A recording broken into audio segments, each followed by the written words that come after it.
dobrodošli na našu pres konferenciju. Tema današnje presice, kao što smo već najavili, kao što znate, predstavljaju našeg novog trenera, gospodina Marka Pinčića, te najava utakmice sa Slavim Belupom u petak 15. svibnja u 18 sati na Kranjčevićevu. S nama je danas izvršni direktor NK Lokomotive, gospodin Denis Budasić, i kao što sam već najavila, naš novi trener, gospodin Marko Pinčić.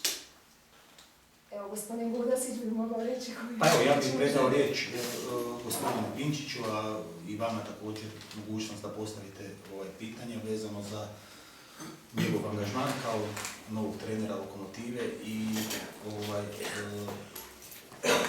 da ga možete pitati vezano za najavu utakmice u petak i Slavnog Belupa. Prije da sve skupa, iskreno nadao sam se će vas biti manji. Dobro da start se došli s tolikom broju.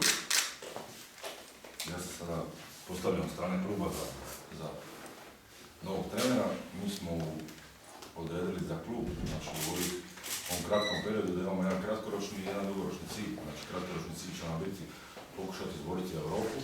Dugoročni cilj, znači uključivanje što više naših mladih talentiranih igrača iz škole kao jedan završna riječ, znači na rad škole koja zadnjih 5 godina napreduje i postiže zapažene rezultate.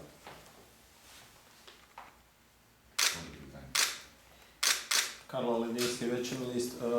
Čisto da se malo predstavite, prvo vaš nogometni put, kad ste bili prvo vratar Zadra, pa poslije trener u kadetima, tamo malo čisto da nam kažete taj svoj trenerski nogometni put. Moj nogometni put je počeo odmah nakon karijere, znači ja sam jedno mali srednicom, odakle su moji koljeni, znači tu su me zvali da dođu njega za njih, kao veteranski. Tu se dogodila situacija da preuzem prvu momčad i prvi dan kao trebao sam biti trener i igrač.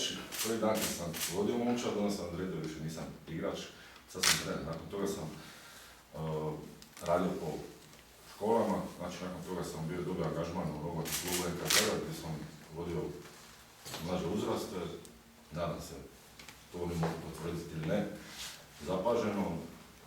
Nakon toga je uslijedio angažman u moj sadašnji klub, sad sam tu gdje sam, to je neki put, lagan.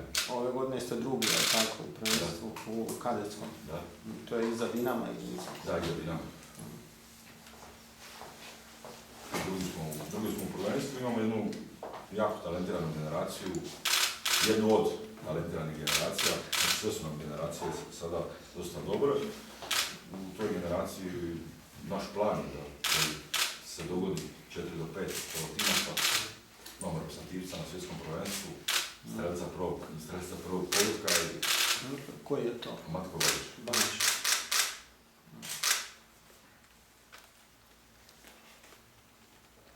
Drugi ste najmlađi, sad ćete biti trener u HNL-u, jedino je Kopić mlađi, noći sad dalje vam trener Medić, to je drugo. Je li vam to čast, je li vam to pritisak neki? Gledajte, čast definitivno, velika čast i zahvaljujem se klubu na ukazanom povjerenju, da je pritisak, da imam tremu, definitivno, to je... Mislim da je to ljudski, da je to... Glupo bi bilo da ja sad vama kažem, ne, ja nemam tremu, ja ću u petak kad izađem na utakmicu, bit ću cool, bit ću to, neću biti, to definitivno neću biti. Kako je do sad bila suradnja sa prvom ekipom i konkretno sa bivšim trenerom? Jako dobro, sa našim dosadašnjim trenerom, gospodinom Nikolićem, Novikom Suradnjem, jako dobro, komunikacija je bila dosta dobra.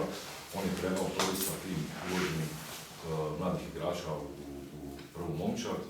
Meni je žao što je tako završilo, ja njega izrazito cijenim kao stručnjaka, kroz komunikaciju i kroz gledanje njegovog rada, mislim da sam dosta i naučio i na tome se jako zahvaljujem.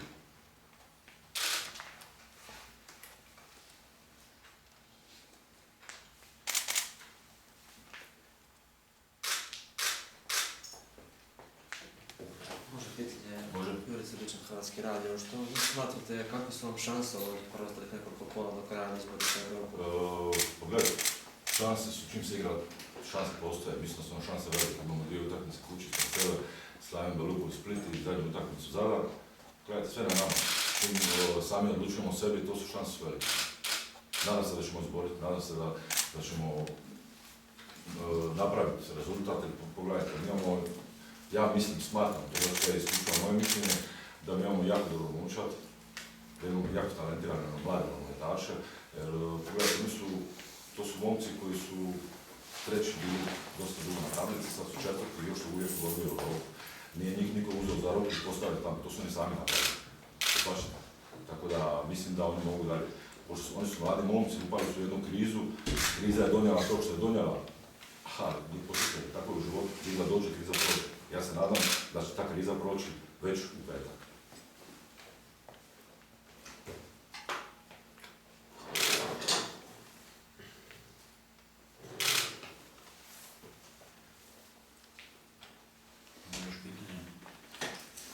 Posjetili ste ekipu sada u zadnjih 2-3 treninga, hoće li biti kakvih promjena? Gledajte, nisam osjetio zadnjih 2 treninga, bio sam samo jedan trening u ponedjeljak kad sam imao svoju jednu privatnu stvar koju ne bi sad želio naglašavati. Gledajte, nekih promjena unutar sustava će biti, znači čisto isključivo sustav, znači vratit ćemo se na standardni naš sustav 4-2-3-1. To su igrači koji su svi to igrali, koji su pod tim sustavom davali najbolje rezultate. Pokušat ćemo s tim napraviti, pa ćemo vidjeti što je.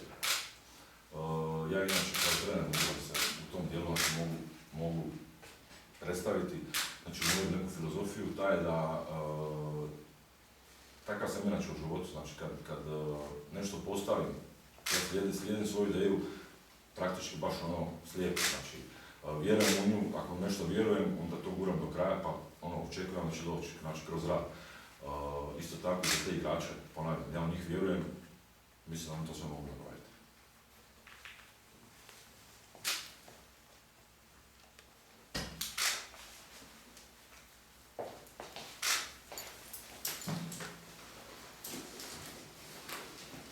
Je to sve? Ima još koje pitanje?